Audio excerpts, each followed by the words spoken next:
এটা ভাওনাৰ mini vlog আজি ওলাইছোঁ ভাওনা কৰিবলৈ যোৰহাট পাঁচখেলীয়া নামঘৰলৈ আমি কেন্দ্ৰীয় সাংস্কৃতিক যুৱ সংঘ তিয়কৰ হৈ আজি পৰিৱেশন কৰিম গ্ৰাহ গজেন্দ্ৰ উপাখ্যান এয়া আহি গ্ৰীণ ৰুম পালোহি আমি সকলোটি সুন্দৰকৈ মেকআপ ড্ৰেছ কৰি ওলাই লৈছোঁ আজি ভাওনাত আচলতে বহুত মানুহ হৈছে আমি কেন্দ্ৰীয় সাংস্কৃতিক যুৱ সংঘই খুব কমেহে এইবিলাক নাট কৰোঁ ড্ৰেছ আৰু মুকুট পিন্ধি এয়া প্ৰৱেশখন কৰি ল'লোগৈ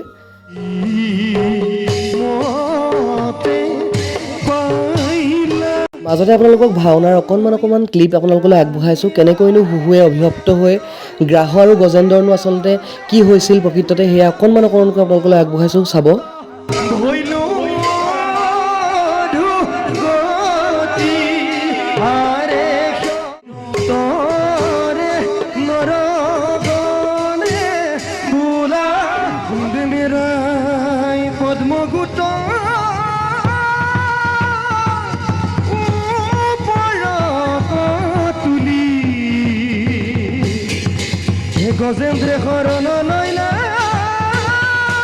ভাওনা শেষ কৰি সকলোৱে ফ্ৰেছ হৈ ভাত কেইটামান খাই ল'লোঁ আজিলৈ ভিডিঅ'টো ইমানতে শেষ কৰিছোঁ আকৌ এটা নতুন ভিডিঅ'তে লগ পাম দেই ৰাইজ